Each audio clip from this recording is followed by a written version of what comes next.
Years ago, the great screen actor Jimmy Cagney was working with a young actress that was about to be fired. He went to the director and said, "Let me talk to her." And he walked over to the actress and he said, "Look, it's simple. You walk in the room, you plant your feet, look me in the eye, and tell the truth." The logo of the X-Files is "The truth is out there." The truth is out there. I'm going to paraphrase. The truth is in here. You're about to hear the truth. I'm an actor. My name is John Cipher. For 7 years, I walked through the door, planted my feet, and tried to tell the truth as Chief Daniels on Hill Street Blues, as General Craig on the hit sitcom Major Dad. I was 2 years on Dynasty, year on Knots Landing. I've done 5 afternoon soap operas, 12 Broadway shows, and 20 films. One of the Broadway shows I did was the great musical Man of La Mancha on Broadway. I was Richard Kiley's original understudy. I sang the words to dream the impossible dream, to fight the unbeatable foe, to bear with unbearable sorrow, to run where the brave dare not go. I'm here to introduce your host this morning, Dr. Stephen Greer. He's a man who is running pell-mell where the brave dare not go. He was an emergency room physician. In fact, the director of emergency medicine at a major hospital in North Carolina. 3 years ago, he sat his wife and his 4 daughters down and said, "I've been doing this part-time, running after the truth, for 7 years now. Now I'm going to do it full-time." He walked away from all that money to pursue the truth. I always think of Hamlet's great line to Horatio, "There are more things between heaven and hell than are dreamed of in your philosophy, Horatio." I'm going to introduce a man who says, there are more things between heaven and hell than any of us have accepted. And I have the witnesses and the documents to prove it. Ladies and gentlemen, Dr. Stephen Greer.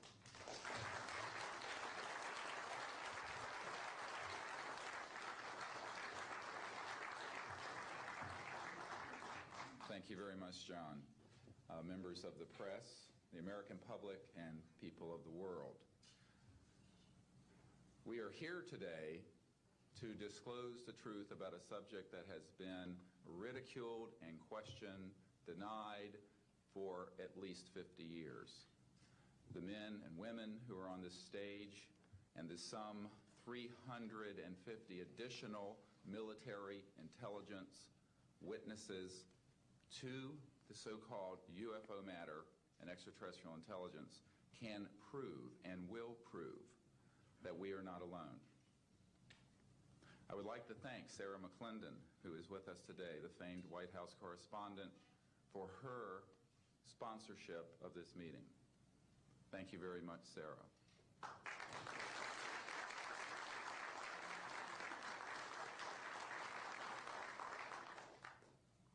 In 1993, a group of military advisors to this project and I met out in the countryside in Virginia.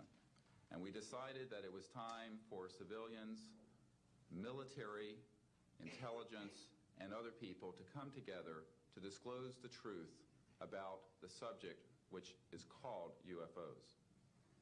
Since that time, I have personally briefed a sitting director of Central Intelligence, James Woolsey, President Clinton's first CIA director. I have personally briefed the head of the Defense Intelligence Agency, the head of Intelligence Joint Staff, members of the Senate Intelligence Committee, many members of Congress, members of the European leadership, the Japanese cabinet, and others. And what I have found is that none of them are surprised that this is true, but they are uniformly horrified that they have not had access to these projects. We can establish through these witnesses whom we have identified, which now number over 400, and these are people who have been inside the CIA, NSA, NRO, Air Force, Navy, Marines, Army, all divisions of the intelligence and military community, as well as corporate witnesses, contractors to the government. And these are folks who have been involved in so-called black budget or covert unacknowledged projects. These unacknowledged special access projects are taking in at least $40 to $80 billion per year. And they are sitting on technologies that can change the world forever. The reason we are coming forward now is that we are asking for the U.S. Congress and for President Bush to move towards an official inquiry and disclosure on this subject. It has the most profound implications for the human future, for the U.S. national security, and for world peace. Specifically, technologies connected to UFO and extraterrestrial vehicles, if declassified and used for peaceful energy generation and propulsion, would solve the looming energy crisis definitively, would end global warming, would correct the environmental challenges that the Earth is facing. It is also critical that we begin to debate as a society the propriety of placing weapons in space. If indeed, as we can prove, it is true that we are not alone and that space is territory which we are sharing with other civilizations, it could be a very imprudent, destabilizing thing to place weapons in space. This is not being debated because it is off the national and international radar screens. It needs to be placed on it, and we are here today to do it. We can establish through this testimony that these objects of extraterrestrial origin have been tracked on radar going thousands of miles per hour, stopping and making right-hand turns, that they use anti-gravity propulsion systems, which we have already figured out how they work in classified projects in the United States, Great Britain, and elsewhere, that these objects have landed on terra firma, at times have been disabled, and have been retrieved specifically by teams within the United States, that extraterrestrial life forms have been retrieved, and their vehicles have been taken and studied thoroughly for at least 50 years. We can prove through the testimony and documents that we will be presenting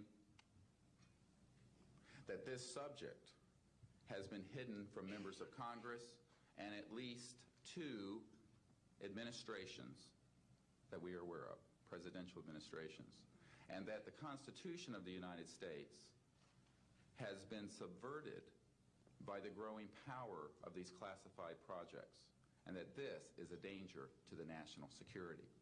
There is no evidence, I wish to emphasize, that these life forms from elsewhere are hostile towards us.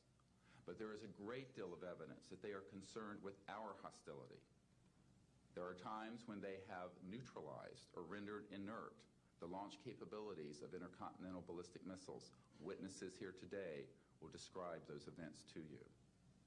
They have shown clearly that they do not want us to weaponize space, and yet we are proceeding down that dangerous path. And it will be established that these projects, because they have not been supervised properly by the Congress, by the U.S. President, by the international community, have become a threat to the national security. And for this reason, we feel we must disclose the facts. This is the beginning of the campaign for disclosure. And in a memo that I wrote to President Bush last week, I've stated that this campaign will persist until our goals are met, and they are as follows: that we have open, honest hearings on the subject in the U.S. Congress, that there be a permanent ban on the weaponization of space or the targeting of any objects of extraterrestrial origin, that there be a full and complete study of classified technologies connected to this subject to see how they could be properly declassified and applied for peaceful energy generation so that the world may get off of fossil fuels in enough time to prevent greater ecosystem damage or war over the looming energy crisis, which is sure to sweep the Earth in the coming decade. This is a matter of the most pressing import. It has been ridiculed, yes. I know many in the media would like to talk about little green men. But in reality, the subject is laughed at because it is so serious. I have had grown men weep who are in the Pentagon, who are members of Congress, and who have said to me, what are we going to do? Here's what we will do. We will see that this matter is properly disclosed, and these courageous witnesses, the first 21 of over 100 that we have already interviewed on videotape, have stepped forward to speak the truth. Now, I expect people to be skeptical, but not irrationally so, because these men and women have come forward and they have their credentials, they can establish who they are, and they have been first-hand witnesses to some of the most important events in the history of the human race. As was pointed out to me by some of the men here, they were charged with handling the nuclear weapons of the United States. Their word was trusted on everything of great importance for the national security. We must trust their word now. As Monsignor Balducci said at the Vatican, in an interview I had with him recently, it is irrational not to accept the testimony of these witnesses. So please be skeptical, but that is not the same as prejudiced and closed-minded. This is a matter of great importance, and I ask the media, the scientific community, and the political community to look seriously at this matter and to do the right thing for humanity and for our children. We have available for the media and for members of Congress a nearly 500-page briefing document with transcripts from dozens of these top-secret witnesses. We have a 4-hour videotape summary. It's not a commercial product, I'll warn you, from this project of the 120 hours that we have in interviews so far. They've been boiled down to 4 hours, and it's available for the Congress to review and for the major media to review. We can establish that this subject is real and has tremendous significance for the human future. I ask on all of you who are listening to contact the members of Congress that represent you and the leaders around the world and other countries and ask them to hold an honest inquiry into this subject to support a ban on weaponizing space, since we are sharing space with other life forms.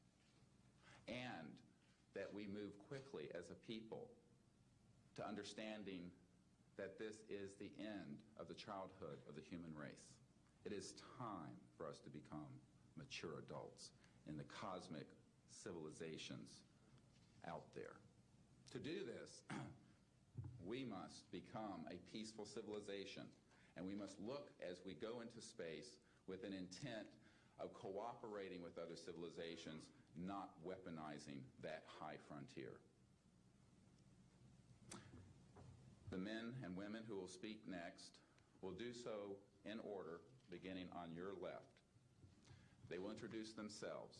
I ask for the media to refrain from questions until each witness has spoken briefly about who they are and what they have personally been involved with or witnessed in their government, military, or government-connected careers. At the end, we will have questions. All of you may ask questions for as long as we can stay here, and we will provide you with all the information that you need. So we will begin now with the first of our witnesses, Mr. John Callahan.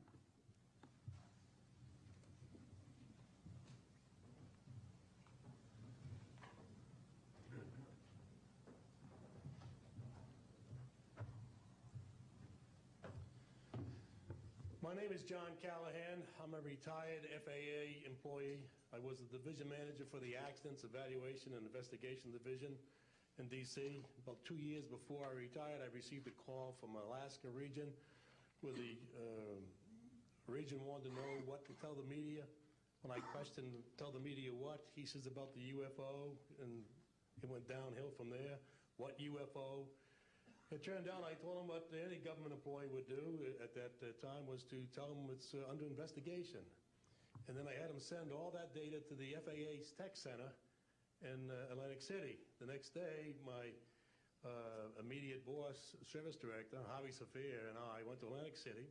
I had just purchased a new video camera, and I videoed the event. In Atlantic City, we had them play back on a scope, you would call it a scope, a plan view display, PVD, exactly what the pilot seen or what the controller seen, and we tied it in with the voice tape so we could hear exactly what the controller said and what he heard, and we taped it. We came back the next day, briefed the administrator, Admiral Ingen, on what happened. He wanted a 5-minute briefing. After we started the briefing, he wanted to know if he could see the video. We put the video on. He watched the video, the whole video. The next day, he set up a meeting for me to give a dog and pony show to President Reagan's scientific staff and whoever they brought over, and to hand off all that data to them.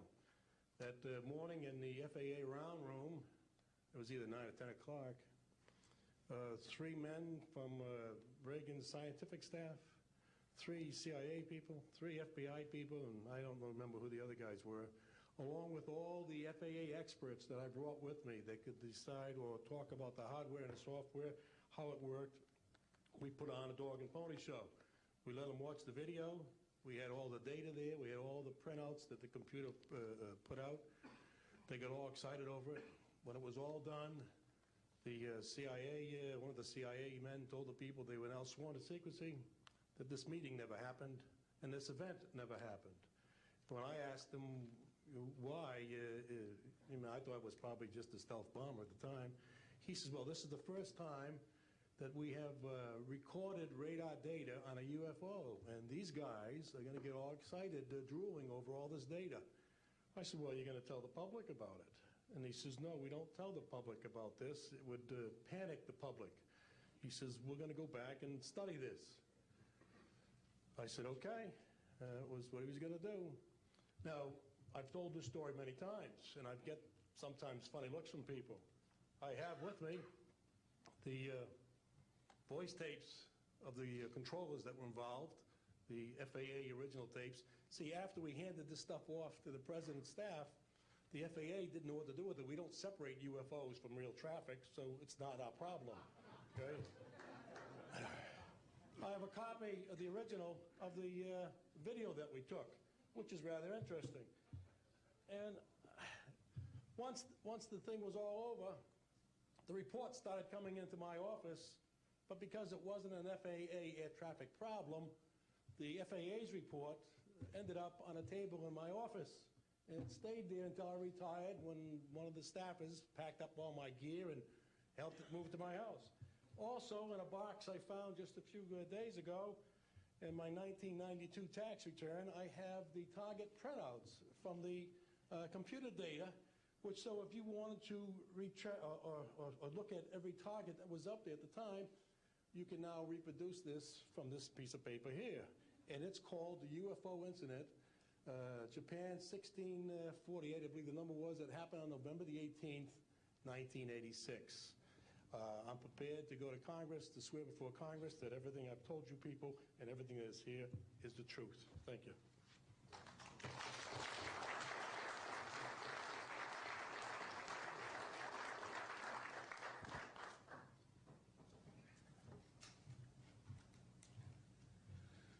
Good morning.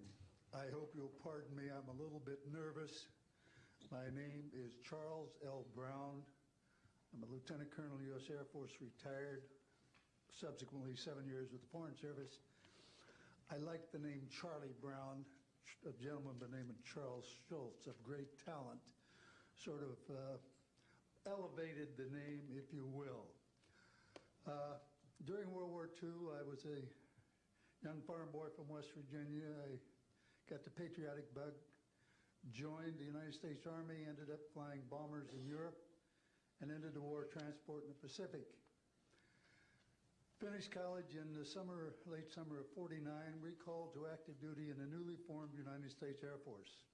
I was assigned to an organization called Office of Special Investigations. The Air Force, as most of you know, was formed in 1947. OSI, as a central investigative agency for the Air Force, was formed, I think, in 1948. So everything was relatively new. Needless to say, starting in 47, UFOs were rather new. The Air Force Intelligence, or Air Technical Intelligence Center was at Wright-Patterson Air Force Base, and I had my office in a building adjacent to it. And our organization was the worldwide investigative agency for the Air Force for any unidentified flying objects. This lasted for about 2 years. The project name was known as Project Grudge. It was a predecessor to a project known as Blue Book, which Ed Ruppelt headed. During my experience with it, I would collect the data from, I didn't collect it, it was sent into my office. I analyzed it. As a pilot investigator, I was able to offer some bits of advice to the Air Technical Intelligence people. Now, you might visualize a massive office, but as I recall, we had a first lieutenant, a secretary, and a technical sergeant. That was the essence of Project Blue Book when it started, or Project Grudge. Blue Book and expanded somewhat.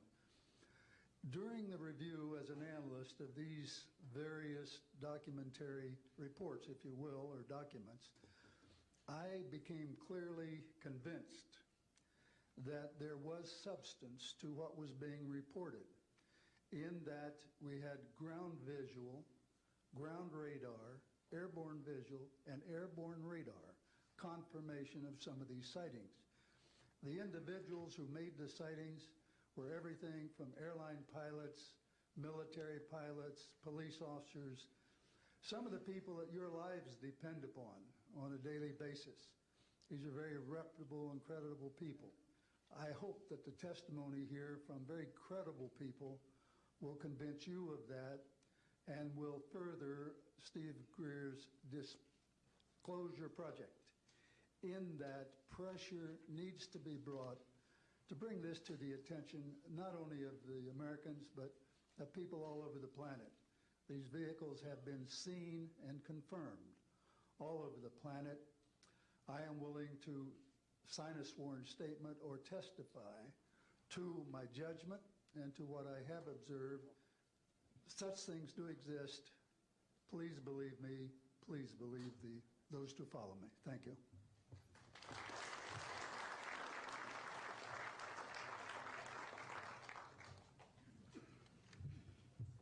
My name is Michael Smith. I was in the Air Force, a sergeant from 1967 to 1973. I was aircraft control and warning operator. While I was assigned to Klamath Falls, Oregon, in early 1970, I arrived at the radar site, and they were watching a UFO on a radar that was hovering at about 80,000 feet.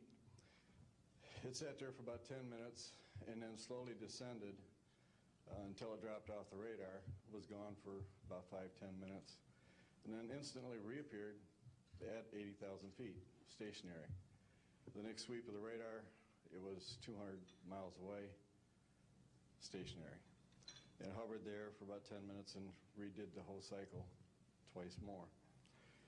When I found out what you normally do when you see a UFO, I was told that you notify NORAD, you don't necessarily write anything down, you don't write anything down, and you keep it to yourself. It's a need-to-know basis only. And NORAD one night called me about later in the year to let me know as a heads up that there was a UFO coming up the California coastline. I asked them what I should do about this. They said, nothing, don't write it down, it's just a heads up. And then late 1972, while stationed at the 753rd Radar Squadron in Sault Ste. Marie, Michigan, I received a couple panicky calls from police officers who were chasing 3 UFOs from Mackinac Bridge up I-75. So I immediately checked the radar, confirmed that they were there, called NORAD, and they were concerned because they had 2 inbound B-52s going to Kinslow Air Force Base. So they diverted them because they didn't want any proximity of the two. And that night I answered many calls from the police department, sheriff's department and stuff. And my standard response was that there was nothing on radar. And I will testify to this under oath to a congressional hearing.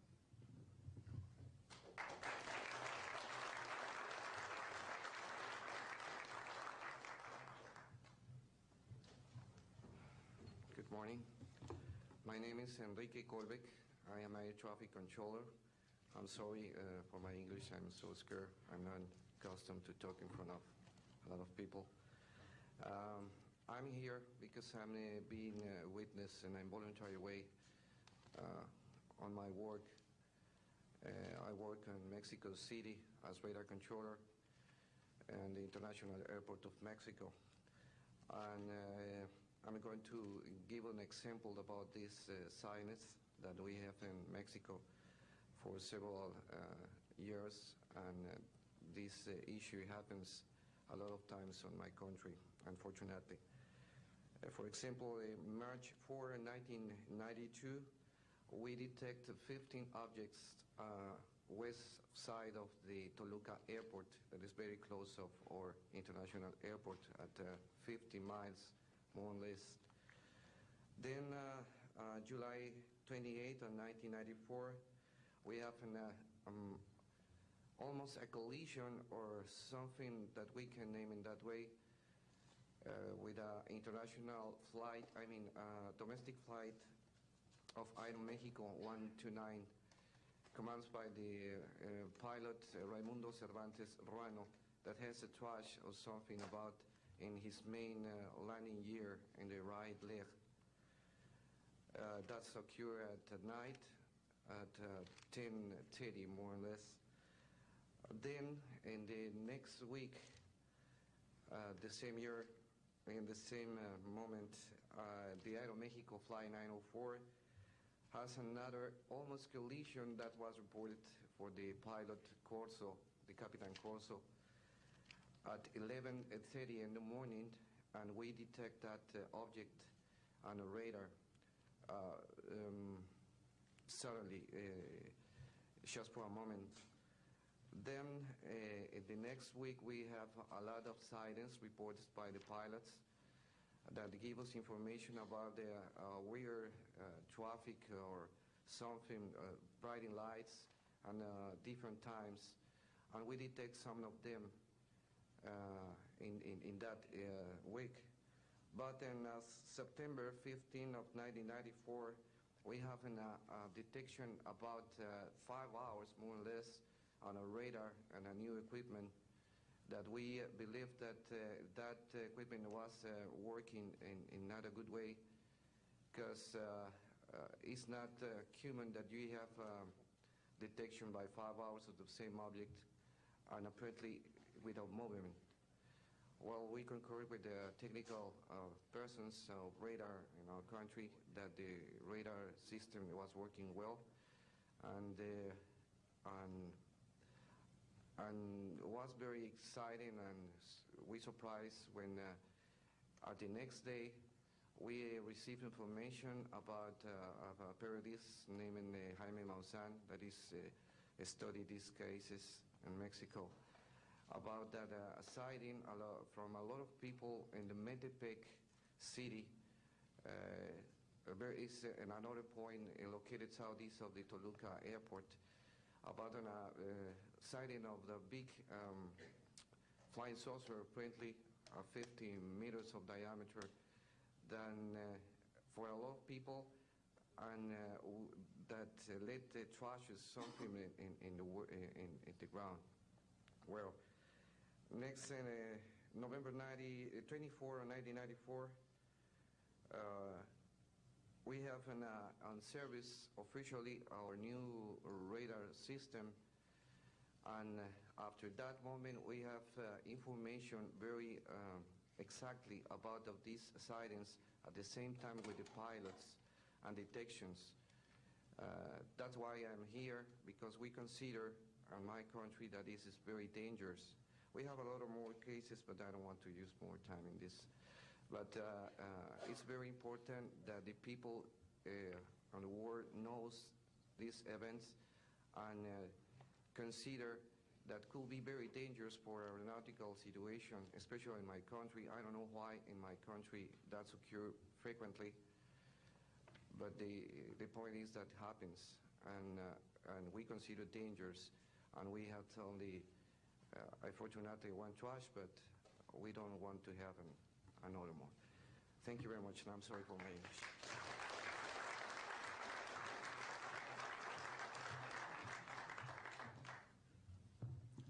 My name is Graham Bethune. I'm a retired Navy commander, pilot, had a top secret clearance. 50 years ago, February the 10th, 1951, I was flying from Keflavik, Iceland to Argentia, Newfoundland. It was at night, it was dark. About 300 miles outside of Argentia, I saw a glow on the water, like approaching a city at night. As we approached this glow, it turned to a monstrous circle of white lights on the water. We watched this for a while. The lights went out. There was nothing on the water.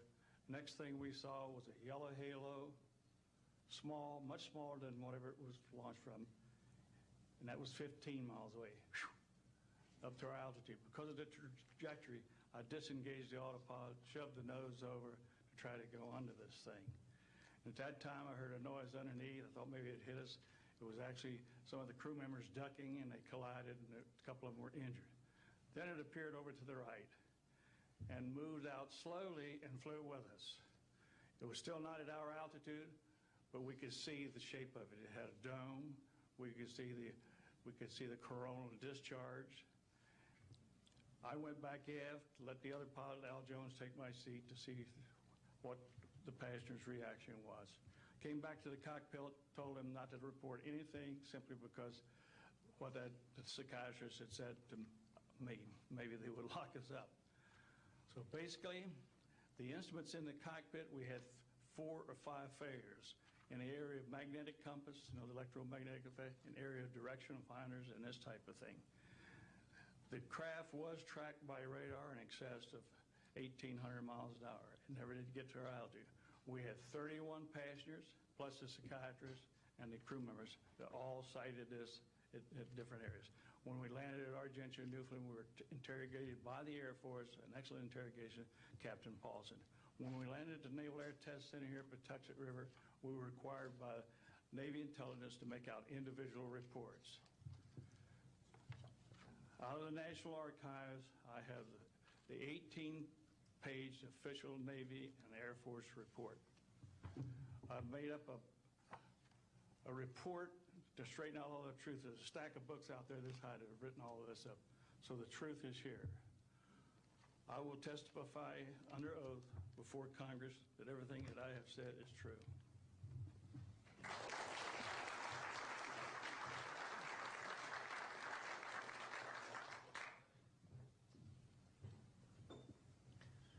My name is Dan Willis.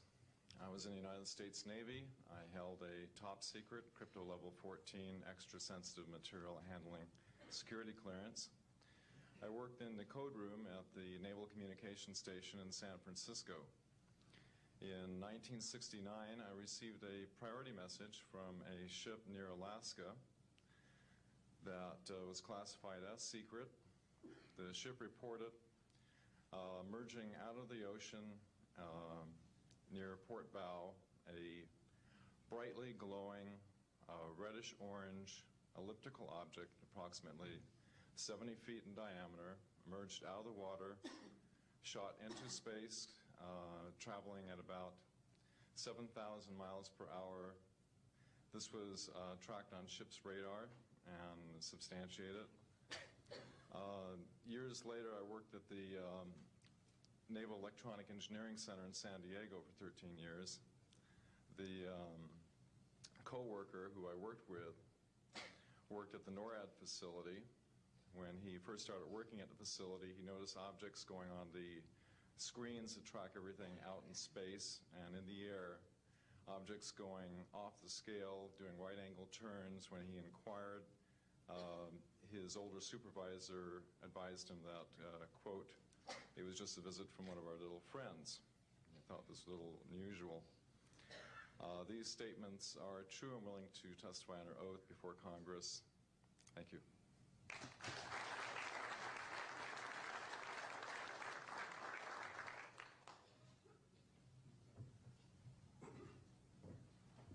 My name is Don Phillips. I was in the United States Air Force and had worked with certain intelligence agencies of the United States government. Prior to my Air Force, prior to joining the Air Force, I worked for the famous Lockheed Skunk Works. And I was working for them when I was attending college, and I worked for them in the capacity as a design engineer. It was one of my proudest moments of my life to work with a man by the name of Kelly Johnson. A lot of you might be familiar with that. It turns out that the models of aircraft that we were building, as you know, were all classified, were in the deep black, and that I came in on the end of the U-2 project. My main project was known later as the SR-71. The SR-71 had a predecessor.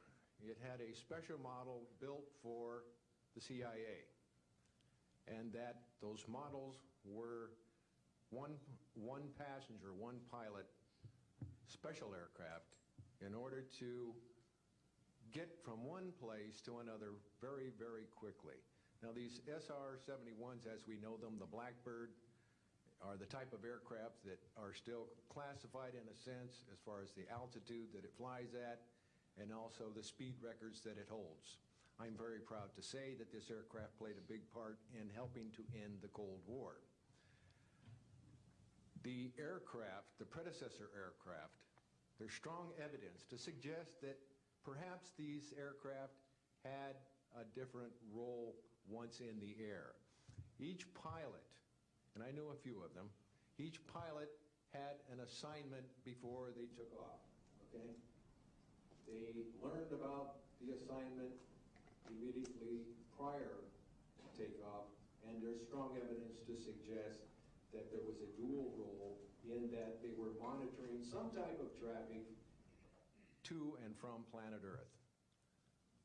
This can be verified at a later point. I'll jump into my military experience. My first field assignment for the United States Air Force was at Las Vegas Air Force Station. And that was my first experience with Las Vegas, and I couldn't understand why people were being so excited about going to a place such as this, but I soon found out about a year later. Nellis Air Force Base is located there. Nellis is a major training center for different types of special aircraft and fighter aircraft, one of the premier training sites for pilots all around the world.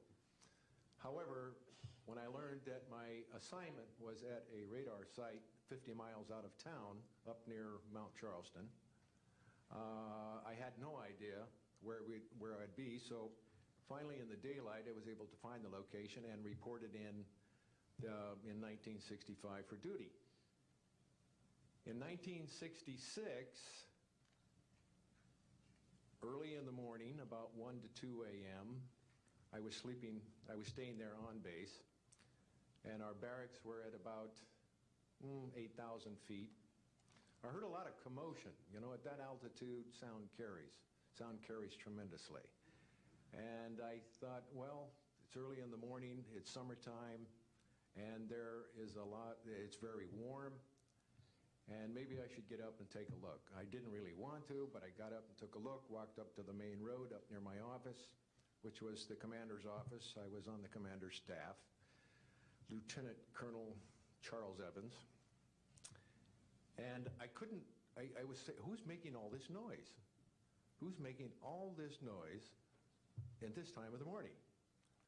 So when I got within about 50 yards of the 4 or 5 people that were standing there, one being the chief of security, they were looking up in the air, and I said, gee, their heads are all looking at the same direction. Well, I looked up to the west, northwest, and to my amazement, there were lights flashing around the sky, moving at anywhere from what seemed like 2,400 to about 3,800 miles per hour.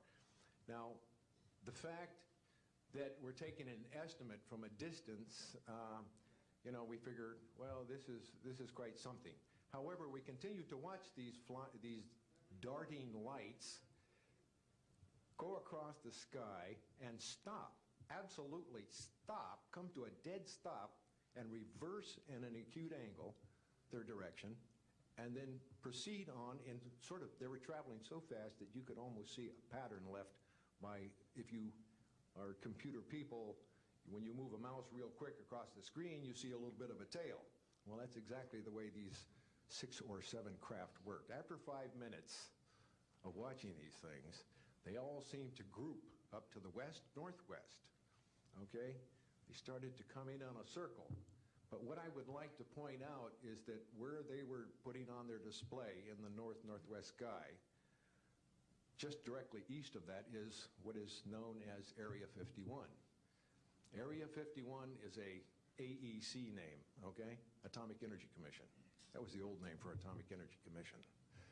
We knew it as the Groom Lake Flight Test Facility in the Air Force. And it was where we tested our aircraft after we got the prototype made from the Skunk Works. So here are these, let's get back to the circle in the sky. What they did was coalesce and started rotating in a circle, and then they disappeared. Well, I thought, gee, this is something that we have to keep quiet, and that was verified by the Chief of Security.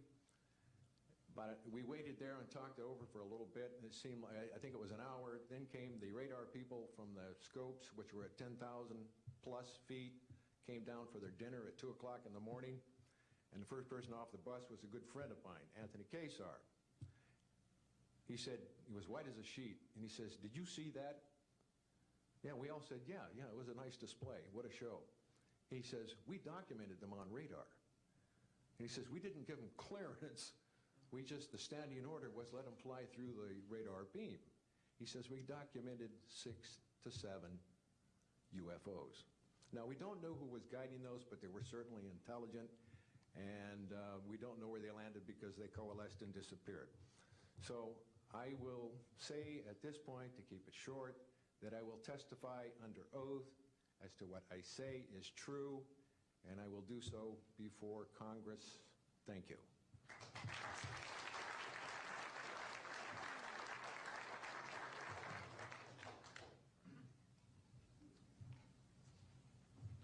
My name is Robert Solis. Contrary to what it says on the card, I was not a lieutenant colonel in the Air Force. I was in the Air Force active duty after I graduated from the Air Force Academy in 1964 until 1971 and separated as a captain. In March of 1967, I was stationed at Malmstrom Air Force Base, Montana, as a missile launch officer, Minuteman missiles. On an early morning of March 16th, 1967, I got a call from my security guard, primary security guard upstairs. We had about 6, as I recall, flight security airmen upstairs. I was downstairs 60 feet underground in a capsule monitoring and controlling 10 nuclear-tipped Minuteman missiles. I got a call that morning that they were seeing strange lights flying in the sky. I disregarded that call, told them to call me when something more significant happened. I got another call subsequent to that call, and this time it was a more intense tone in the guard's voice. It was very clearly very frightened. He said there was a bright, glowing red object hovering outside the front gate. It was oval-shaped. He had all the other guards out there with their weapons drawn. Right after that call, I woke up my commander, who was on a rest period, Fred Mywald, a retired colonel now, and told him about the phone calls. As I was telling him about the phone calls, my weapons started going down, one after the other. They went into a no-go condition, what we call no-go condition. They were unlaunchable. We lost somewhere between 6 and 8 weapons that morning. within minutes of having received that second phone call of a UFO hovering outside the front gate. Again that morning, after reporting it to the command post, we were informed that a very similar incident happened at Echo Flight. I was at Oscar Flight. They lost all 10 of their weapons under similar circumstances, very similar circumstances, where UFOs were sighted over the launch facilities. They had maintenance crews and security crews out there that had spent the night, and they were reporting UFOs over those sites. And the commander of that flight was Eric Carlson. He also separated as a captain, and the deputy commander was Walt Fiegel. He retired as a lieutenant colonel. We have those witnesses that I just mentioned, the names I just mentioned, have spoken of this event before, and they will back up this story. We also have documentation that I received through FOA request from the Air Force outlining the Echo Flight incident, and including in that documentation a reference to UFOs. We have telexes covering this incident, and in one telex it says the fact that no apparent reason for the loss of 10 missiles can be readily identified is cause for grave concern to this headquarters. This was from SAC headquarters. So we've got those telexes. I've got about 12 witnesses that'll verify parts of this story, including of a man who investigated the incident afterwards for the Air Force, and you'll hear a little bit more about that from the next witness. And also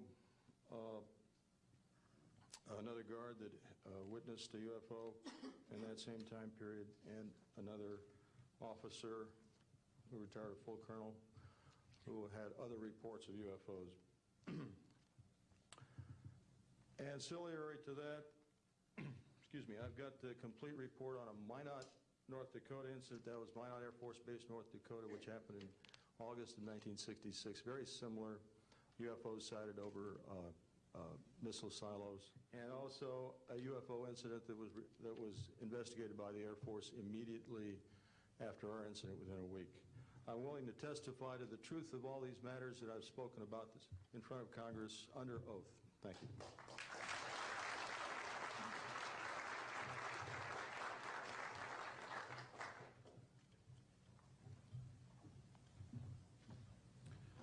Good morning.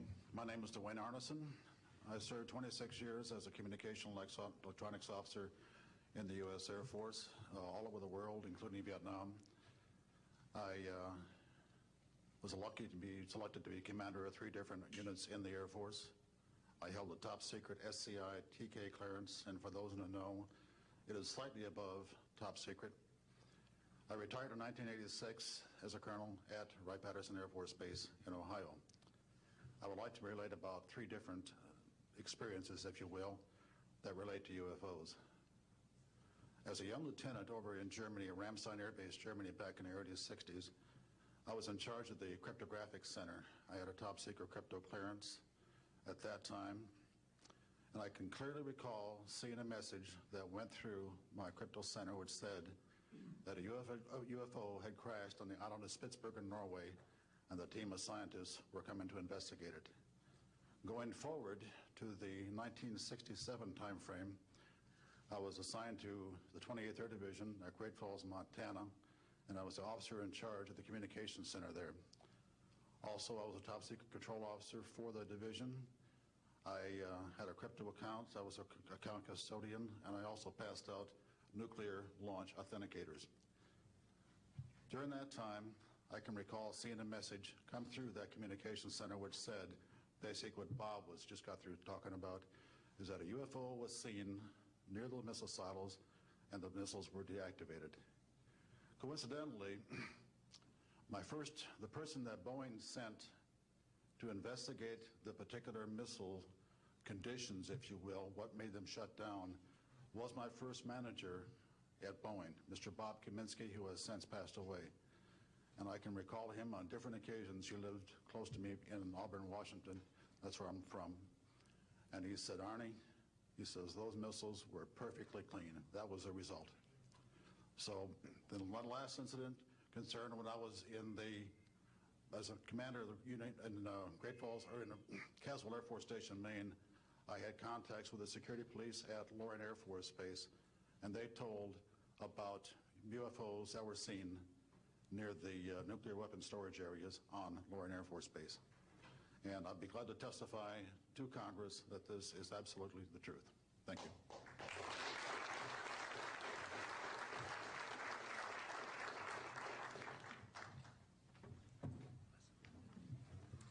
Good morning. My name is Harlan Bentley. During 1957 and 1959, I was a PFC in the United States Army, stationed north of Washington, D.C. on the Nike Ajax missile base close to Olney, Maryland. In May, this month of 1958, about 6 a.m., I heard a noise outside that sounded like a pulsating transformer. I sat up in my bunk. I looked out the window. I saw a craft heading for the ground and crashed. Pieces broke off of that craft, immediately took off again. So there's a lot more to that story, but I've got to speed this up. Now, the next night, I was on radar duty.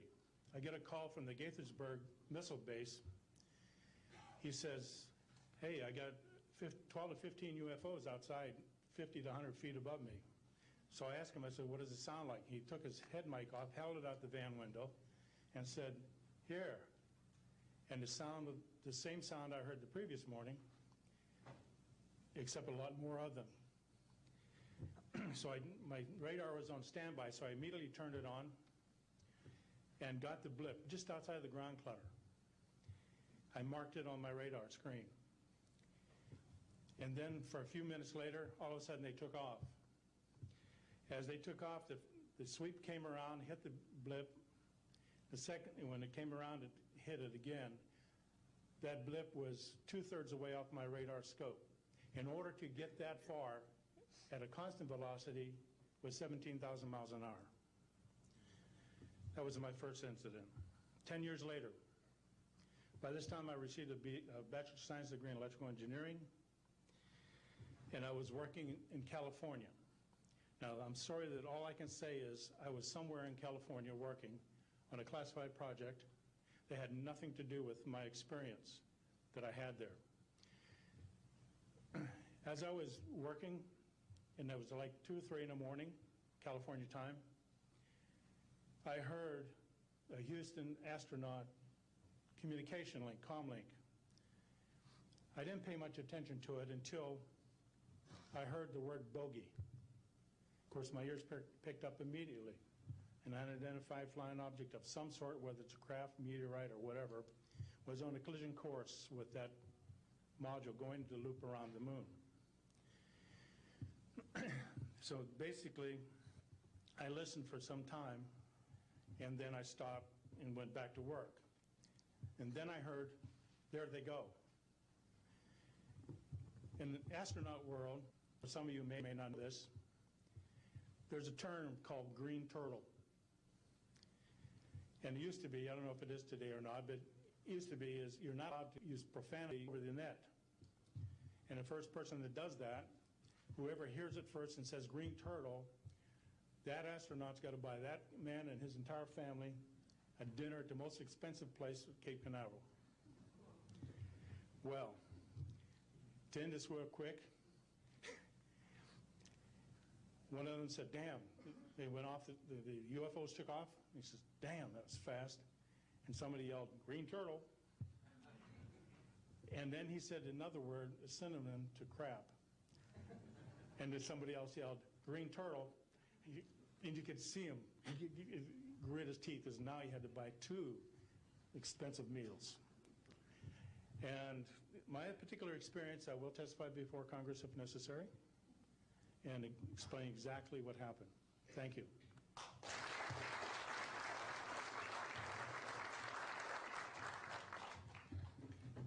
My name is John Maynard. I'm a retired Army. I retired as a Sergeant First Class. For my entire 21 years of service, I held a top secret clearance. Compartmentalized at times to as high as TK, Omni, Crypto, and others. I had access to very, very sensitive documents. My testimony is basically two-pronged. One, I retired from DIA in 1980. And when as an administrator you take over an office, you take over everything and you sign for everything. And I signed for well over 2,000 documents.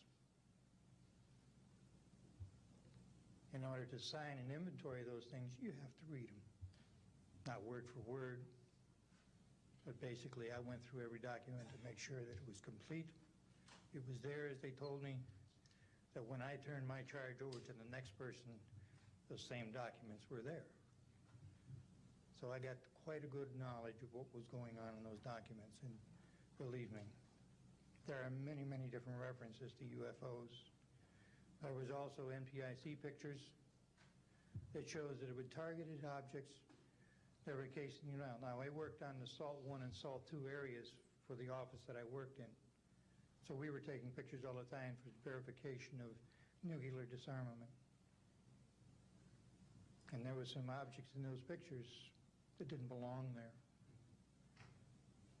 The second prong to this whole thing is that a lot of people talk about conspiracies over a shadow government.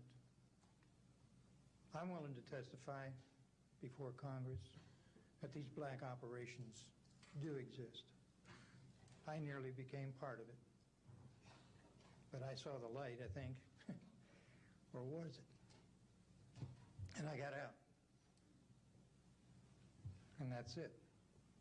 We have to disclose what we know. And I am willing to testify before Congress under oath, or before any other organization, that what I witnessed was true.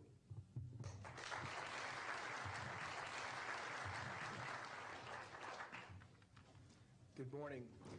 My name is Carl Wolf, and I was a precision electronics photographic repairman with a top secret crypto clearance in the United States Air Force.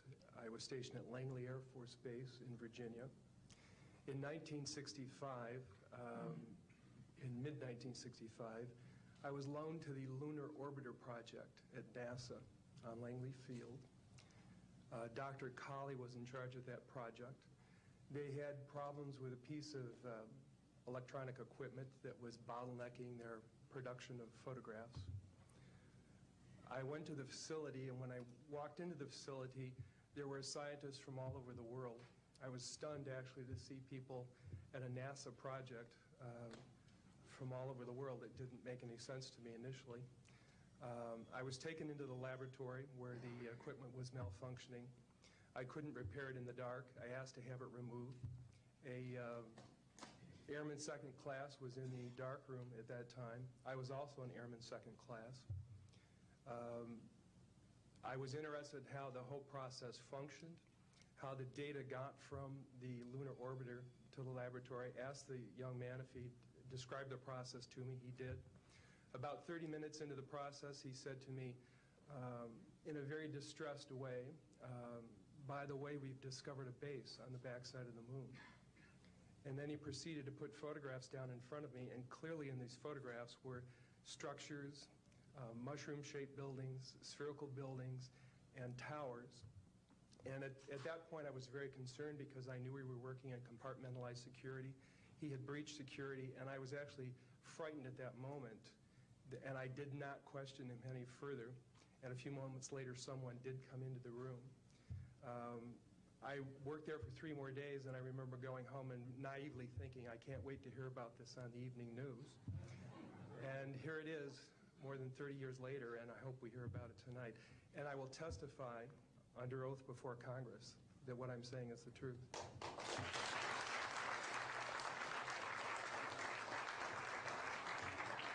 Thank you, Carl. Good morning, everyone. My name is Donna Hare, and I worked at Philco Ford Aerospace from 1967 to 1981. During that time, I was a design illustrator, draftsman. I did the launch slides and landing slides, and also projection plotting boards, lunar maps for NASA. We were a contractor, but most of the time I worked on site, excuse me, in Building 8.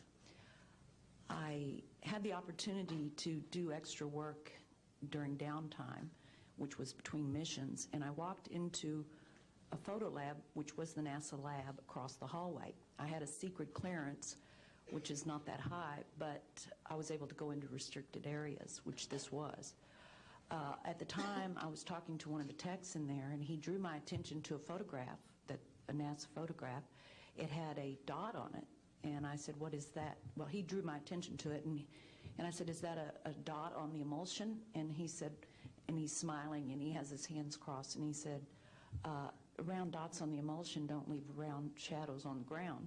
And this was an aerial photograph of the Earth, I'm assuming the Earth, because it had pine trees on it, and the shadows of the craft, or whatever it was, were in the same angle as the trees. And by its very nature, UFO, and I wanted to clarify that to a gentleman that was talking to me, means unidentified. So I did not know what this was. But I realized at this point that it's very secret, that it was kept secret, because I asked him, "What are you going to do with this piece of information?" And he said, "We always airbrush these out before we sell them to the public." So they're pesky little creatures appearing on this photograph they wanted to get rid of. After that, I decided I would ask questions to other people that work there. And I found that I had to ask them away from the site and not on site. A guard told me that he was asked to burn some photographs and not to look at them.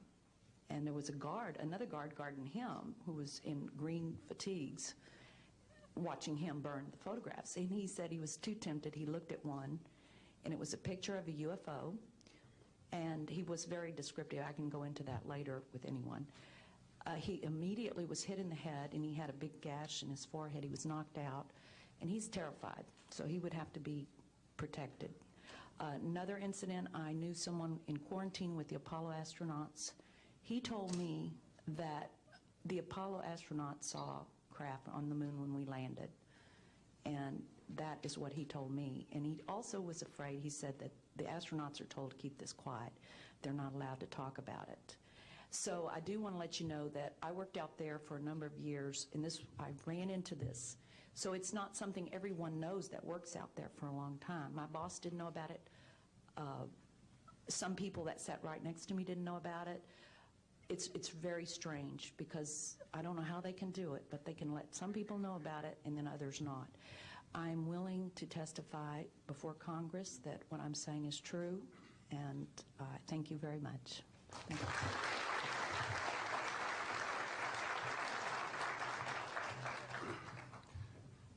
Good morning, ladies and gentlemen, and members of the press. My name is Larry Warren. 20 years ago, in 1980, I was a security specialist assigned to RAF Bentwaters, Woodbridge, NATO Air Force facilities in Suffolk, East Anglia. I had a secret security clearance. I guarded our backline nuclear weapons that were stored there at the time, without the knowledge of the people of Great Britain. I went through a portion of a 3-night UFO event where objects made incursions over our WSA, fired pencil-thin beams of light into them, and adversely affected the ordnance, possibly. These objects were on the ground on 2 different nights. Potentially, there was another life form seen. This is an unpopular truth. These events were of extreme defense significance to not only Her Majesty's government, but this government as well, and they are still shrouded in secrecy. They are very complex. They are very vast. This is more about a human rights issue than just a UFO issue. 20 years ago, this room would be empty. I see a turn in history. This is history in motion, but unfortunately, it's history with the security classification. I would be more than honored to swear under oath that I experienced what I did, I saw what I saw, These events produced not only, after numerous denials by this government, a memo by Lieutenant Colonel Charles Holt, our deputy base commander, which reads like science fiction. It also produced, years later, an on-site audio tape he made as these objects performed their feats and did what they did and violated airspace. These events are of extreme defense significance. I hope my brothers in arms that went through these events will be given immunity at some point and be able to join us here. It is an honor to share the stage with all of these people. And I think for all our children, my son Dennis, God bless you, son, we can change the world. You're heroes for being here also, and I will testify in front of Congress if asked to. God bless. Thank you.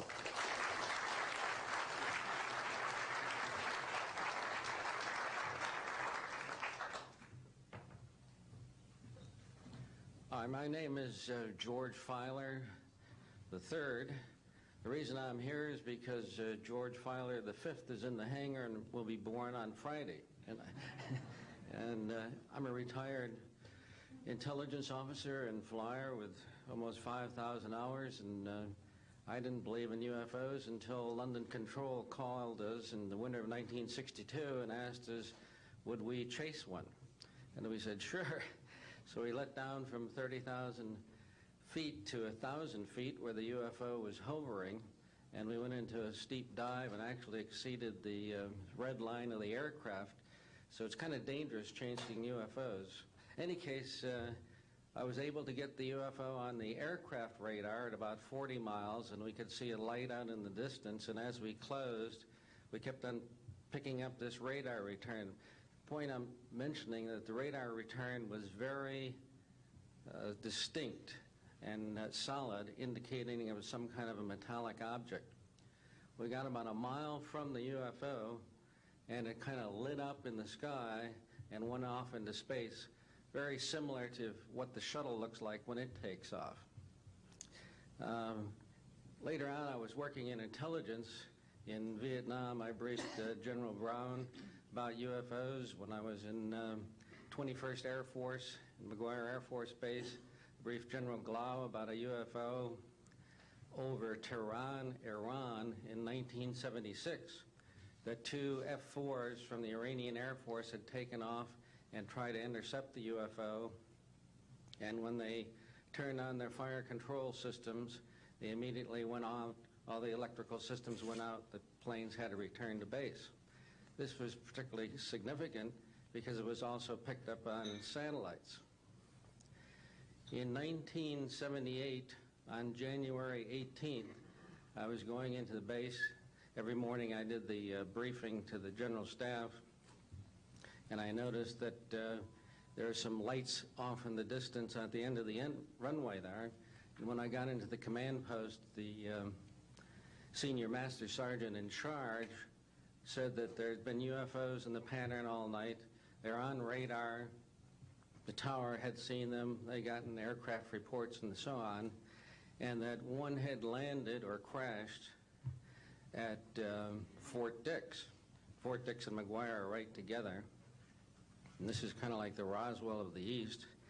But in any case, an alien had come off the craft and had been shot by a military policeman, and apparently was wounded and was heading for McGuire. So for whatever reason, the aliens liked the Air Force better than the Army, perhaps because they're shooting at them. But in any case, our security police went out there and found him on the end of the runway dead. And they asked me to brief the general staff, General Tom Sadler, and at the 8 o'clock stand-up briefing. And I said, I don't think I want to do this. You know, the general doesn't have a good sense of humor, and I'm not sure I believe this. So I did some checking, called the 438th Command Post, and everybody had pretty much the same story. And at 8 o'clock that morning, just before I went on, was going to brief this, and I was very worried about it. They said, don't brief it, that it's too hot, so to speak. That's pretty much my story, and I'm prepared to tell the story in front of Congress, and it is the truth. Now, because of this, I've stayed interested in UFOs, and I'm the Eastern Director of the Mutual UFO Network. And between the National Reporting Center and Peter Davenport and the MUFON, we get 100 reports a week on average of people from all over the United States that see these things regularly. And if you start checking, they're out there and they're low, and people are seeing them all the time. And these are highly qualified people, all of whom essentially give us the reports by email. Thank you.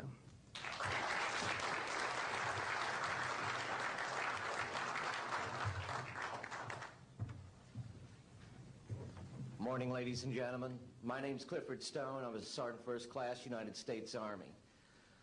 I had a secret clearance with nuclear assurity. I could get the clearance that I needed to do whatever it was that was necessary for me to do at the time on special operations when I was called in on those. What I'm referring to here is that I was involved in situations where we actually did recoveries of crashed saucers, for lack of a better term, debris thereof. There were bodies that were involved with some of these crashes, also some were alive. While we were doing all this, we were telling the American public there was nothing to it. We were telling the world there was nothing to it. I'd like to go into detail on some of the cases, about the nuts and bolts cases right here, but I will be available if you have any questions concerning my involvement in this. You can talk to Dr. Greer to arrange for me to get to talk to you. But the whole situation is, we've set back, we've told the American people that there's no such thing as UFOs. I've been involved where we have recovered these objects. We know them to be of extraterrestrials. In 1969, I had an event that happened to me while I was stationed at Fort Lee, Virginia. We went to Indiantown Gap, Pennsylvania. That would be my first exposure to any time that we would be recovering an unidentified flying object. When we went there, we already had people that was already in the facility. We were a backup team, which was supposed to be NBC, because there was supposed to be some nuclear materials that was on board this craft. Later on, most people involved were to be told that there was nothing on board it. It was nothing more than just a crash of one of our aircraft. I know better, because I was one of the people that approached it with a Geiger counter to get surface readings. I was the first person to go ahead and see that there were bodies on it. That would be the first of approximately 12 events. UFO crashes are not events that take place every day. They're rare. I know we're not alone in the universe. I know that the absence of evidence is not evidence of absence. It's evidence that has been denied to the American people.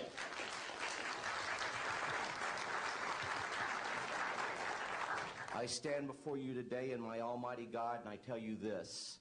If Congress calls me in and says, will you testify in detail what you know, I stand here today prepared and ready to do just that. Governments must never lie to the people for no reason. Thank you.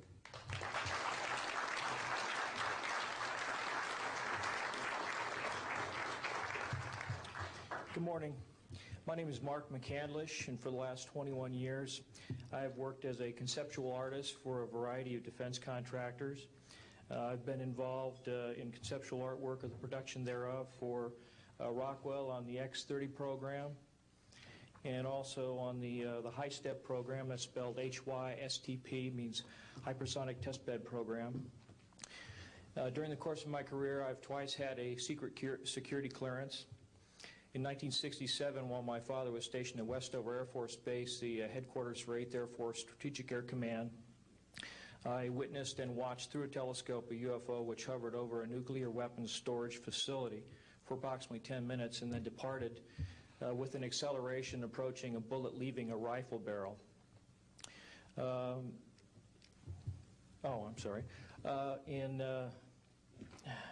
1988, in November, a college buddy of mine, an associate by the name of Brad Sorensen, informed me that he had personally witnessed 3 flying saucers at a very large hangar at Norton Air Force Base during the course of an air show that was held on Saturday, November 12, 1988.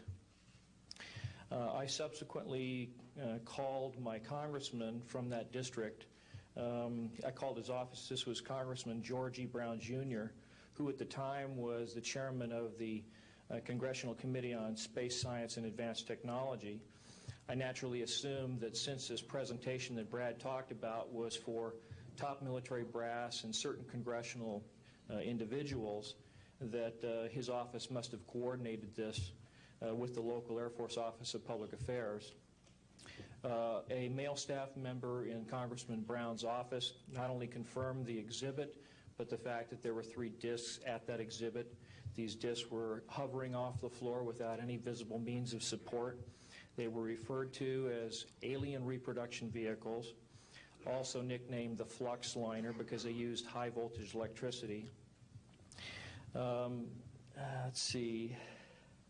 To keep things short, this is a diagram that I made based on a sketch that Brad Sorensen did for me in rough form shortly after he had his sighting, and subsequently cleaned that drawing up and made it much more accurate. And that's the drawing that Dr. Greer is holding there now.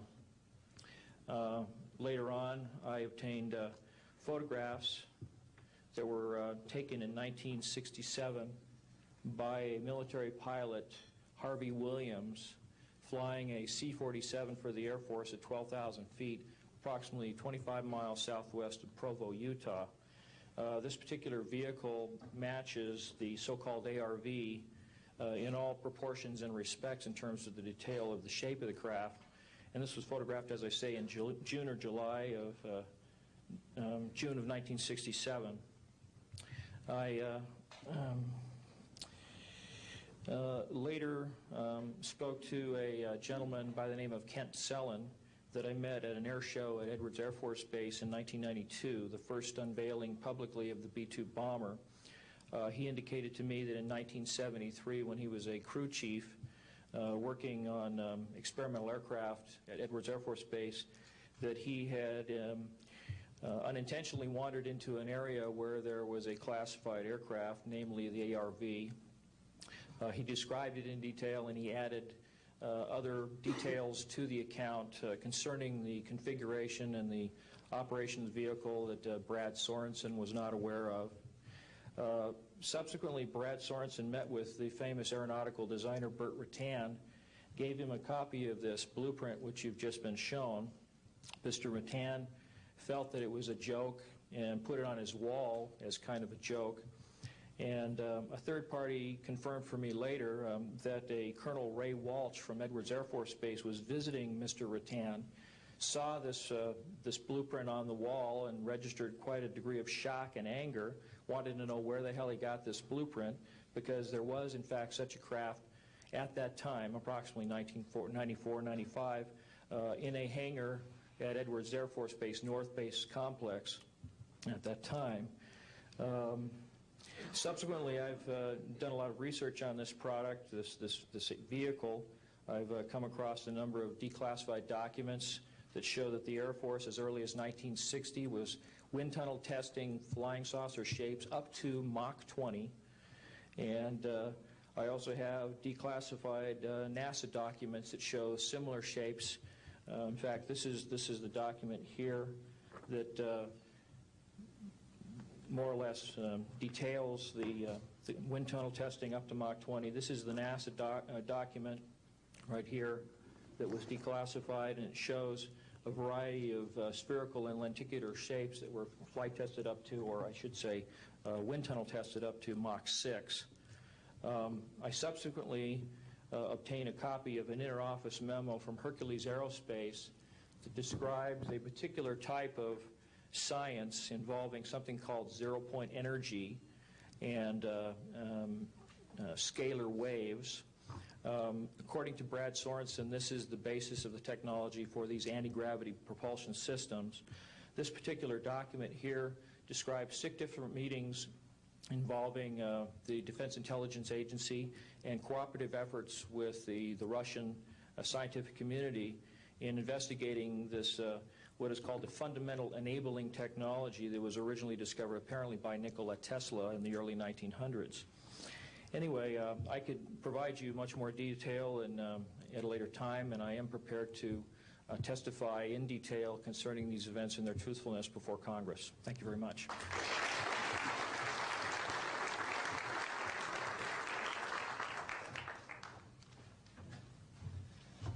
Good morning.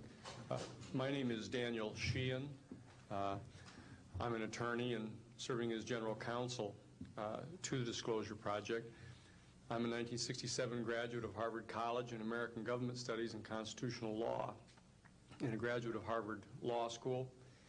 And I served as general counsel and one of the co-counsel for the New York Times in the Pentagon Papers case, and was involved in briefing and arguing the case in front of the United States Supreme Court, giving permission to the New York Times to publish the classified documents, the 47 volumes of the Pentagon Papers. Subsequent to that time, I served as special counsel to the office of F. Lee Bailey as one of the trial counsels when we represented James McCord in the Watergate burglary, and got Mr. McCord to write the letter to Judge Sirica to reveal the Watergate burglars' relationship to the plumbers unit in the White House at that time. Subsequent to my service in that case, I went back to Harvard to the Divinity School to study Judeo-Christian social ethics and public policy. Did my master's work and PhD work there, and became general counsel for the United States Jesuit headquarters in Washington, D.C., assigned to the National Social Ministries Office and their public policy office. It was there in 1977 that I was contacted by Ms. Marcia Smith, who was the director of the Science and Technology Division of the Congressional Research Service. She asked to meet with me, and I met with her, and she informed me that President Carter, upon taking office in January of 1977, held a meeting with then the Director of Central Intelligence, who was George Bush Sr., and demanded that the Director of Central Intelligence turn over to the President the classified information about unidentified flying objects and the information that was in the possession of the United States intelligence community concerning the existence of extraterrestrial intelligence. This information was refused to the President of the United States by the Director of Central Intelligence, George Bush Sr. The Director insisted that the President, in order to have access to this information, needed to have clearance to contact the Congressional Research Service, to contact the United States House of Representatives Science and Technology Division, to have them undertake a process to declassify this information, because the DCI suspected that the President was preparing to reveal this information to the American public. The Congressional Research Service Science and Technology Division, under the directorship of Marcia Smith, was contacted by the House Science and Technology Committee and instructed to undertake a major investigation of the existence of extraterrestrial intelligence and the relationship of the UFO phenomenon to this. I was contacted by Ms. Smith and asked, in my capacity as general counsel to the United States Jesuit headquarters, National Social Ministry Office, to see if we could obtain access to the Vatican Library, to obtain the information that the Vatican had with regard to extraterrestrial intelligence and the phenomenon of the UFOs. I pursued that with the permission of Father William J. Davis, the director of the national office, and we were refused access as the United States Jesuit order to the information in the possession of the Vatican Library. When I reported this to Ms. Smith, she then later subsequently asked me to participate in a project which I can go into some detail during the question and answer period or later to individuals, pursuant to which I was given access to, as a special consultant to the United States Library of Congress Congressional Research Service, to the classified portions of the Blue Book project of the Air Force. At that point, it was in 1977, approximately May of 1977, I went to the Madison building of the United States Library of Congress. There was no one in the building at that time. It was brand new. I was directed to a basement office where there were two guards at the door and a third sitting at the table, who took my identification, verified that I'd been designated as a special consultant to the Congressional Research Service of the United States Library of Congress, and was admitted to the room.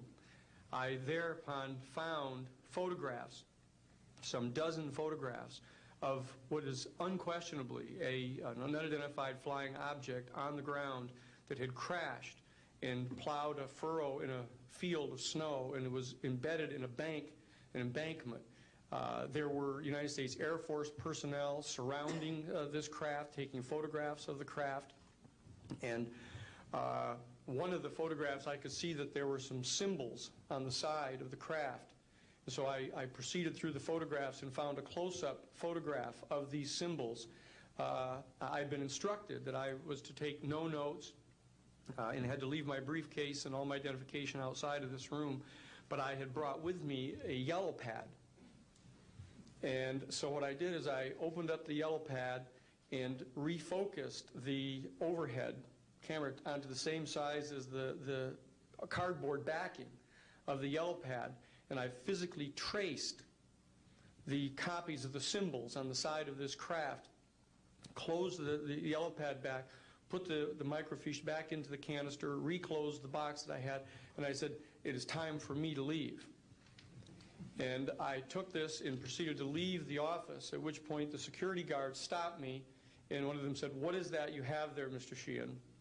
At which point I handed the yellow pad to him, and he flipped through all the yellow pages and never found the copy that I had. And so I took that with me and brought it to the United States Jesuit headquarters, had a meeting with the staff, with Father William J. Davis, reported this to them, was authorized at that time by the United States Jesuit headquarters to make a report to the National Council of Churches and to request that the entire 54 major religious denominations of our country undertake a major study of extraterrestrial intelligence, which they declined to do. I was subsequently asked to deliver a 3-hour closed-door seminar to the top 50 scientists of the Jet Propulsion Laboratory of SETI, the Search for Extraterrestrial Intelligence, which I did do in 1977. I'm more than happy to testify under oath to these details to the United States Congress, and would be happy to meet with any members of the press at that time. You may recall I also served as chief counsel to the Karen Silkwood case, in which we obtained the rulings in the Karen Silkwood case. I also served as chief counsel in the Iran-Contra case. It was the first one to testify before the United States Congress to the existence of the off-the-shelf enterprise of Richard C. Cord and Albert Hakim. I'll be more than happy to share the details of what I believe to be the relationship between this off-the-shelf enterprise and the secret government, which is concealing this information from the American public. And I am happy and proud to serve as general counsel to the Disclosure Project. Thank you very much.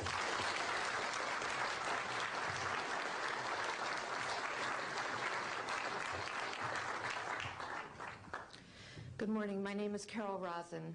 In 1974, after being a 6th grade school teacher, I was introduced to the late Dr. Wernher von Braun, in the U.S. the father of rocketry. In my first meeting with him, during that first 3.5 hours, he said to me, Carol, you will stop the weaponization of space. And I said, you know, teachers don't stop until June. He said, no, you have to understand, this is February, and we have to prevent the weaponization of space because there is a lie being told to everyone that the weaponization of space is now first being based upon the evil empire, the Russians. There are many enemies, he said, against whom we're going to build this space-based weapon system, the first of whom was the Russians, which was existing at that time. Then there would be terrorists. Then there would be third world countries. Now we call them rogue nations or nations of concern. Then there would be asteroids.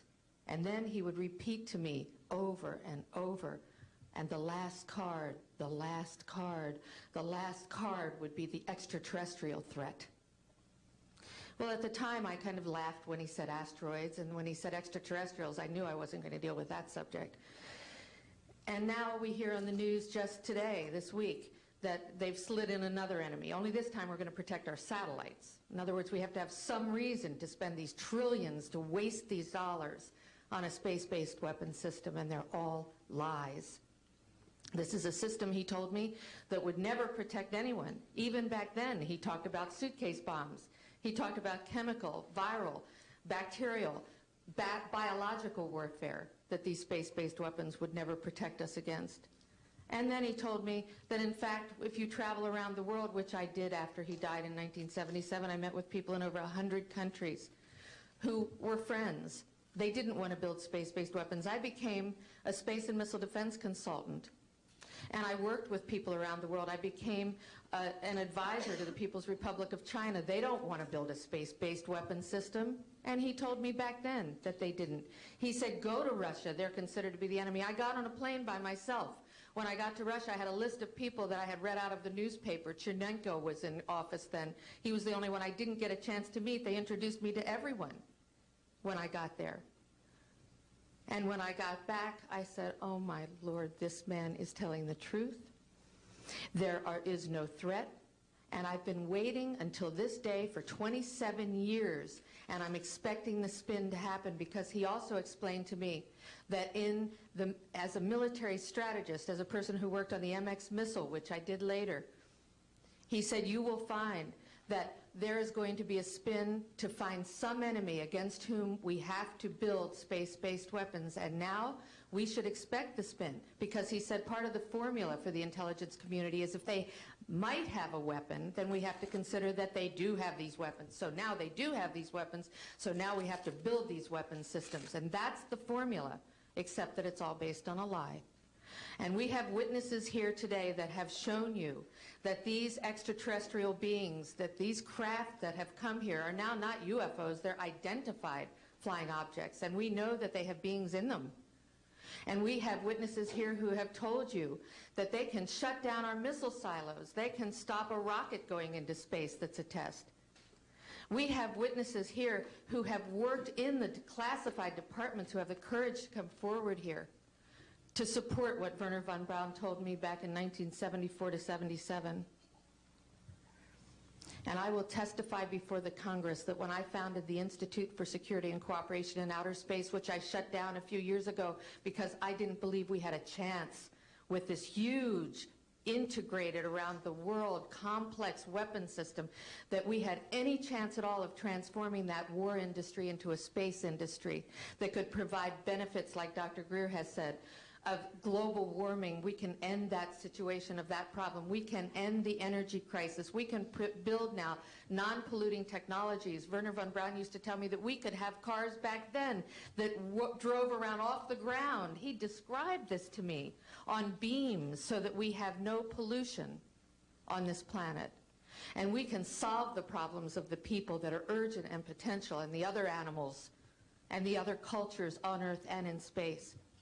And we can end the arms race without dislocating the industry jobs, without disrupting the economy, by transforming, Wernher von Braun told me, the war industry into a global cooperative space industry that will provide, he said, finally, more jobs and profits on this planet than during any hot or cold wartime, more products and services that can be applied directly to solving the problems of this planet. And we can have a whole planet now that lives in peace on Earth, with all the cultures on Earth and with all the extraterrestrial cultures in space. And these are words that Wernher von Braun told me in 1974, and I will testify before the Congress under oath about everything I have said and more. Thank you.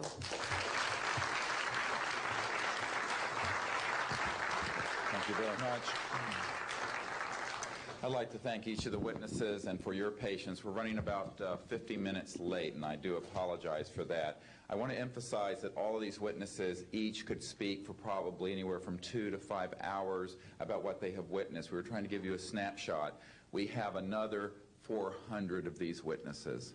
I have carried this burden for 8 years. I'm now giving it to you, the American people and the people of the world, to take it forward. What I'd like to do now is open the audience for questions from the media. You may address them to me or to an individual witness as you deem appropriate. Yes, ma'am. Yes, Maribel Gonzalez with Reforma, Mexican newspaper. I have 3 questions. One is, Yes, I wanted to know if there are laws in this country that in some way allowed this kind of secrecy or not. And then I wanted to know if there's a need to change any kind of law. And the next one I wanted to ask you, if you may, is who is profiting from this secrecy that maintains in secret the solution to the energy crisis? I mean... Well, let me get to those, okay, quickly, because we are short on time. First of all, I think initially there was an appropriate national security apparatus in place in the 40s during the Truman and also Eisenhower years. By the late Eisenhower years, we have a testimony from Brigadier General Stephen Lubkin, still a practicing attorney, that by the late Eisenhower years that he had lost control of these projects primarily because of the compartmentalization into the military-industrial complex. Operative word industrial. There are corporations such as SAIC, Lockheed Martin, Northrop, and others that deal specifically with this issue, with advanced energy and propulsion systems connected to UFOs. And I think that what has happened, from the best we can tell, from insiders that have briefed me for now about 8 years, is that we have lost control of these projects from a constitutional law perspective because the infrastructure within military intelligence and corporate channels is so well funded and so complex and labyrinthine that there are compartments within compartments within compartments, and people who are in the Congress who make inquiries, and in fact President Clinton, when he made inquiries, were simply denied access, as you heard earlier that President Carter was denied access. On your other question, I would say that in terms of profiting from the status quo, big oil. There are certain geopolitical and financial infrastructures that would not welcome a definitive replacement to the fossil fuels. I will tell you, and we can prove this with other scientists who are ready to come forward, that we already have a complete replacement for any fossil fuels or ionizing nuclear power plants. We don't need them. We haven't needed them. Probably have not needed them since the time I was born. Now, of course, this is a major issue. You're talking a multi-trillion-dollar global infrastructure change. And so this does hit the alarm bells at the National Security Council economics area. However, what is more serious to the national security?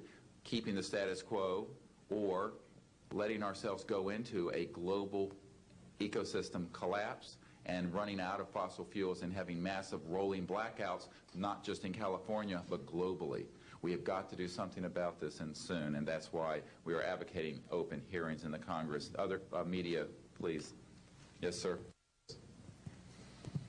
I just want to know if anybody at the UN is looking into this. I personally met with Boutros Ghali's wife, Aliyah Ghali, who said that her husband was quite concerned about this. This was in the 1990s. Since then, we know that there have been other people at the UN who've made inquiries.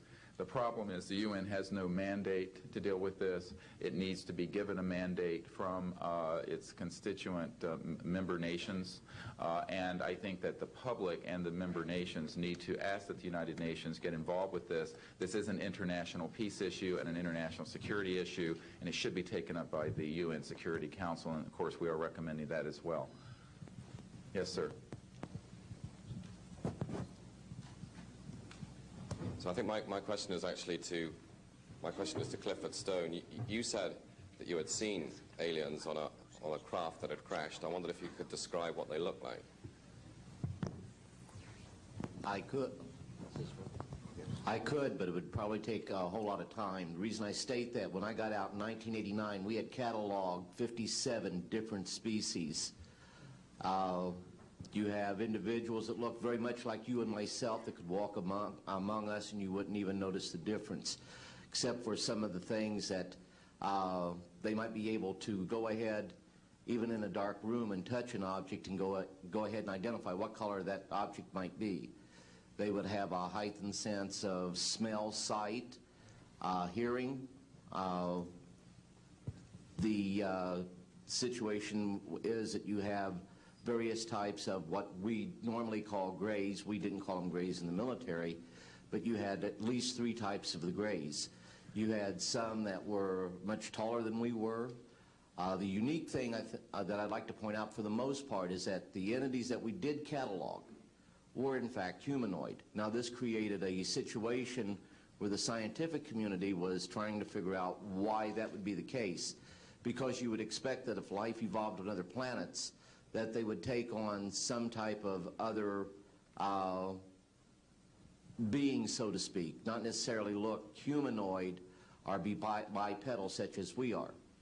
But apparently, we got quite a few of the species out there that are humanoid in appearance, and that creates a question that yet has to be answered by science. Yes, and as I call on you, please state the news agency that you were with. Yes, ma'am. Deanne Divis with United Press International. Could you please address the vehicle that there was a drawing displayed of? Why would this vehicle be on display at an air show? What is the power source that you are asserting is going to be so very useful? And how can you determine that this vehicle is not something that is being developed, by a government agency? In fact, I think that was the testimony. This is an alien reproduction vehicle, and just to be clear, this means that it is based on advanced anti-gravity and zero-point energy propulsion systems. Those are the propulsion systems. They are being manufactured by a consortium of companies that include Lockheed Martin, Northrop, SAIC, and other corporations. They do have superluminal capacity, in other words, faster than the speed of light capacity. I think Mr. McCandlish and other witnesses that he's identified could go into more of the technical physics of it. I'm just a country doctor from Virginia, I tell people. I mean, really. And but this is actually what is the reason it's called alien reproduction vehicle is that it's based on the study of extraterrestrial vehicles, but it is manufactured by human military intelligence, aerospace contracting arrangements.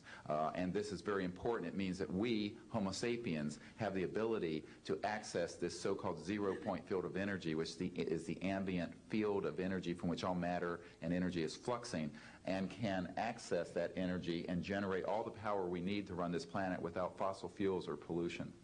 Do you have any direct evidence, though, that this, I mean, we're talking about the same government that so appropriately named a snooper program Carnivore.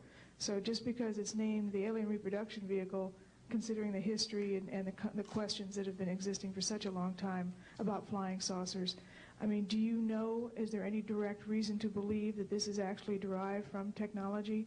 Any of the witnesses who can attest to that? And how would this, a propulsion system, a rocket engine doesn't necessarily translate into electricity. Can you elaborate on that? Well, the first part of your question, I would say that the testimony of witnesses we have, some of whom are here, others that are not here, but they're in the briefing materials, is that they have studied, we have studied specifically extraterrestrial vehicles which have been retrieved. The breakthroughs in that research have led to applications that have led to the building of this and similar anti-gravity devices. And that, in fact, this can be proven in open testimony before Congress, and that is exactly what we are calling for. We have the witnesses to establish this, and they also have the documents and the specific details of the propulsion systems. But this is not a jet internal combustion system at all. It is actually kicked in by a type of electric power source, and it then accesses this ambient zero-point energy field that is responsible for all matter and energy existing, and by special configurations and what have you, it causes a cancellation of mass inertia and an anti-gravity effect. And this is a complex technical discussion which is probably beyond the scope of this conference, but we have materials in the briefing document that we can provide you with references to people who have studied the anti-gravity effect as far back as certainly the 1950s. We have one witness who said that his family was connected to the RAND Corporation, and that by the mid-1950s that more money had been spent on anti-gravity propulsion systems than the totality of the Manhattan Project. So yes, we can establish those elements. Other questions?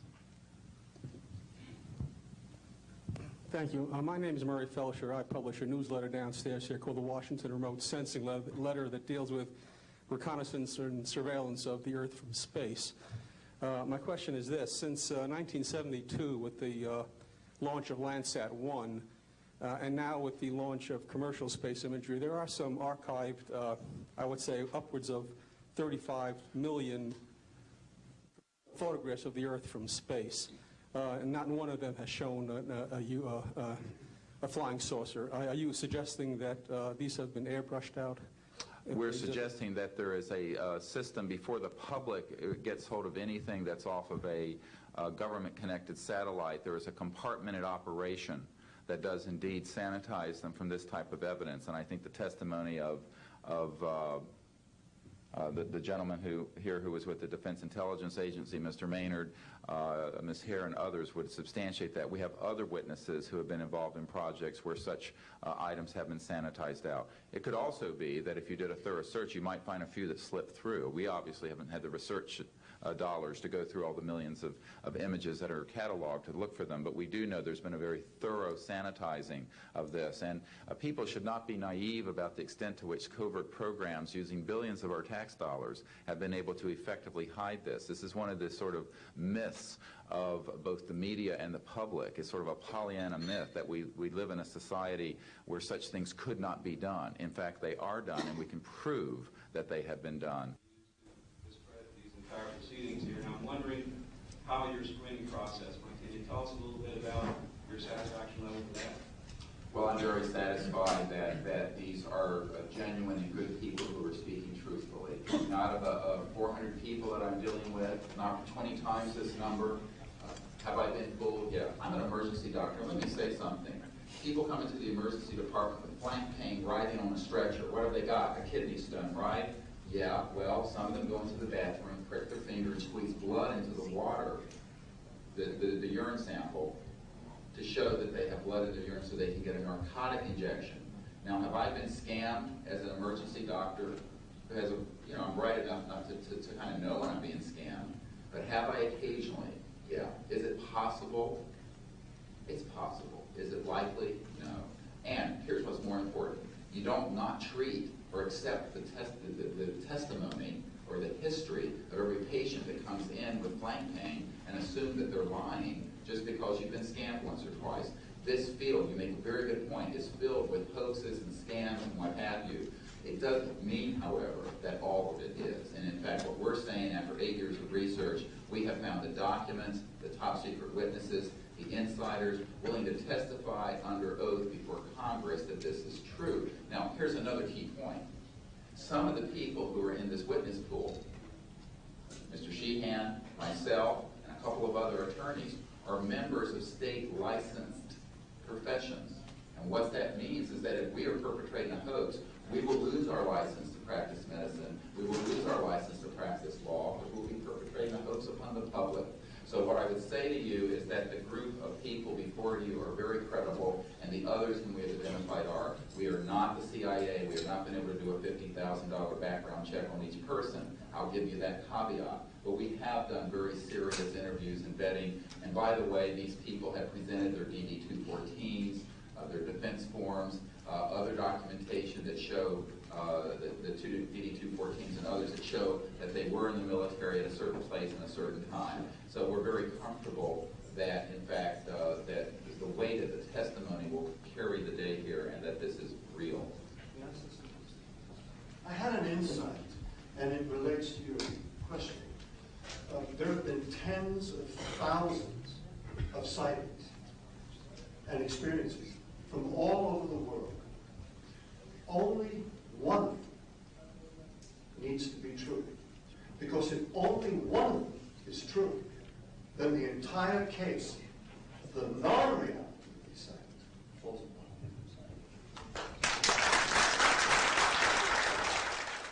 Such evidence out of the public domain, yes. A priori, all signed agreements and oaths that have flowed from such operations are null and void.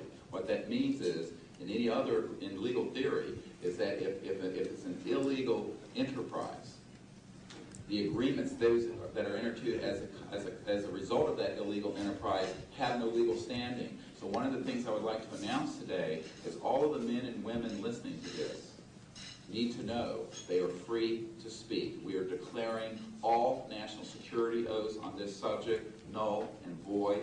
They have flowed from illegal operations that has no standing constitutionally. My people, my mother's family, who fought in the American Revolution, were prisoner of war with the British to help found this country, did not fight and die to form the United States so that this kind of chicanery can go on. So these men are free to speak, and there can be no legal repercussions against them. We have legal counsel who will also support this theory, and we're taking this to other constitutional scholars. It is time for that game to end. It is time for a new era in the human experience.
Has also escaped the oversight of the president.